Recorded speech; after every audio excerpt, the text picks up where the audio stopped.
नमस्कार, सादर जय जिनेंद्र। क्षमा ब्रेकिंग जैन न्यूज प्रतिदिन प्रातः, दोपहर एवं रात्रि में देश भर से संपूर्ण जैन समाज से संबंधित सही और सकारात्मक समाचारों के लिए देखना और सुनना न भूलें। साथ में आपसे विनम्र निवेदन है कि यदि आपने इस चैनल को सब्सक्राइब नहीं किया है तो कृपया अवश्य कीजिए और शेयर और लाइक करके धर्म प्रभावना में सहयोगी एवं सहभागी बनिए।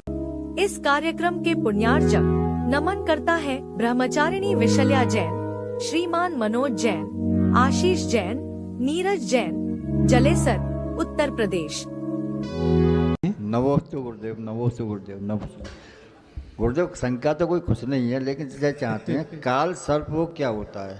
काल सर्प योग क्या होता है? होता है कि नहीं? सर्प योग, काल सर्प योग, सर्प काटने वाला सर्प, काल सर्प, काल सर्प योग। सुनो, काल सर्प योग बंद नहीं करना उसको। काल सर्प योग जो होता है, काल सर्प योग, वो जो जन्म पत्रिका बनती है जन्म के समय, तो उसमें क्या होता है लाओ, उसमें एक विशेषता ये होती है कि जब जन्म पत्रिका बनती है तो उसमें 12 घर होते हैं। ऐसे ये जो 12 घर होते हैं, इन 12 घरों में जो ग्रह होते हैं वो होते हैं 9। अब 9 ग्रह एक तरफ में पूरे ग्रह आ गए, जैसे यहाँ से यहाँ तक ही पूरा है, यहाँ से यहाँ तक। अब यहाँ आ गया राहु और यहाँ सामने होता है केतु। अब यहाँ शनि आ गया, शुक्र आ गया, गुरु आ गया, बुध आ गया, यहाँ पर मंगल आ गया, यहाँ चंद्र आ गया। तो अब देखिए, ये राहु केतु के एक तरफ की पूरी कुंडली खाली है और एक तरफ पूरी भरी है। तो जहाँ एक कुंडली एक तरफ पूरी खाली हो जाए उसको काल सर्प योग कहते हैं, और एक तरफ ही पूरे ग्रह आ गए, क्योंकि राहु और केतु आमने सामने होते हैं। तो राहु और केतु के बीच में पूरे ग्रह उसने राहु केतु ने निगल लिए। जैसे सूर्य ग्रहण चंद्र ग्रहण के लिए राहु केतु निगलता है, जो अपने पुराने शास्त्रों के अनुसार, धर्म शास्त्रों के अनुसार, तो उस ग्रहण लग जाता है। ऐसे ही इस राहु केतु के एक तरफ में पूरे ग्रह आ जाए तो क्या कहलाता? वो काल सर्प योग कहलाता है। माने उस सांप ने सबको ग्रहों के प्रभाव को निगल लिया, तो उससे उल्टा उल्टा ही प्रभाव पड़ता है, इसलिए यह काल सर्प योग बनता है। ये 12 प्रकार का काल सर्प योग होता है।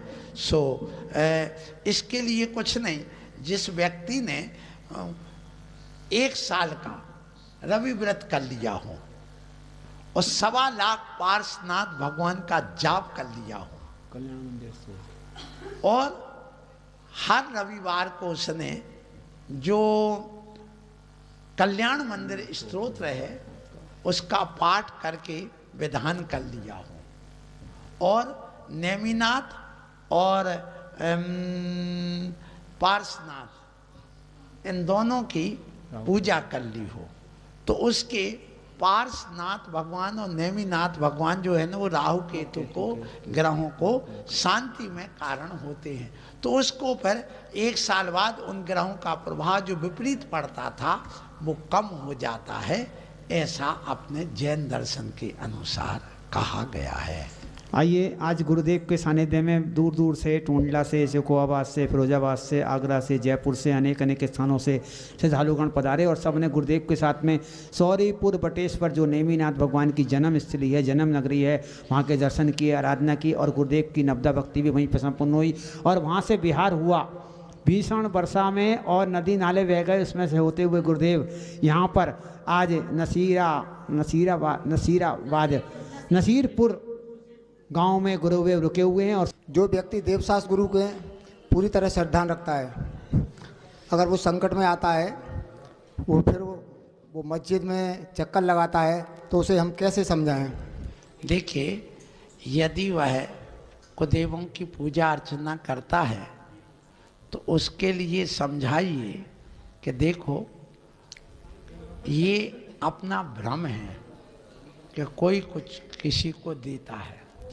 यदि जहाँ आप जाते हैं और वहाँ जाने से यदि तुम्हारी गरीबी मिट रही है तो सबसे ज़्यादा गरीब लोग वहीं मिलेंगे, उनकी गरीबी क्यों नहीं मिट रही। दूसरी बात कि उनके वहाँ जाने से सबसे ज़्यादा भूत पिशाच उन्हीं को क्यों लग रहे।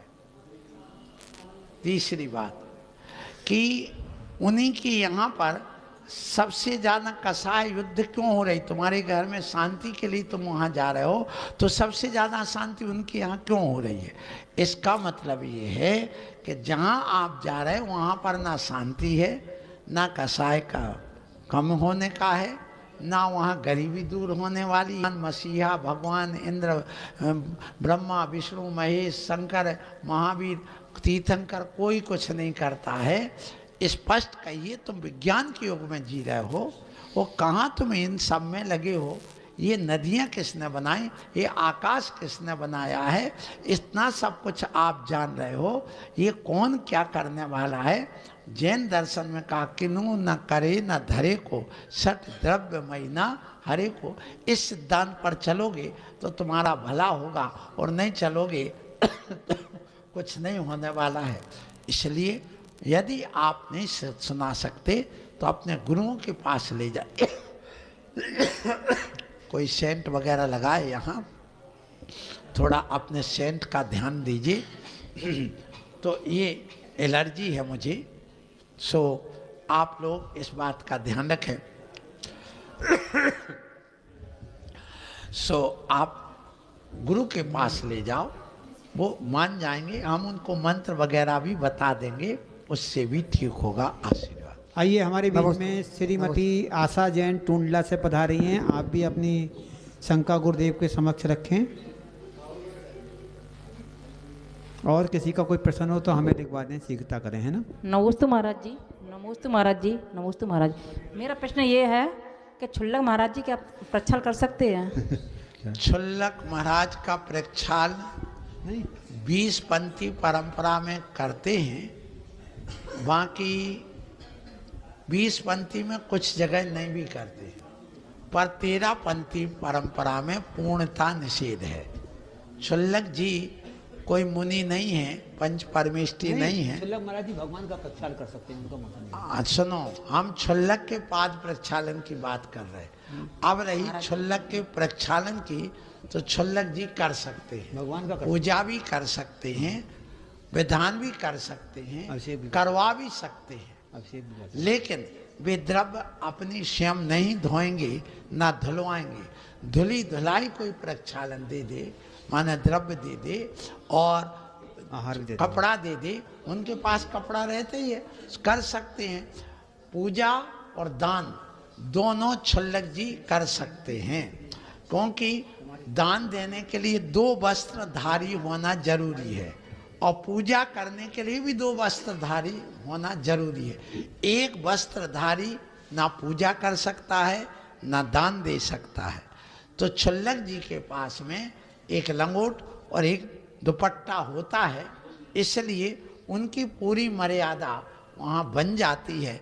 इसलिए छुल्लक जी भगवान का प्रक्षालन भी कर सकते हैं और पूजा भी कर सकते हैं और आहार भी दे सकते हैं, लेकिन आम रास्ता नहीं है।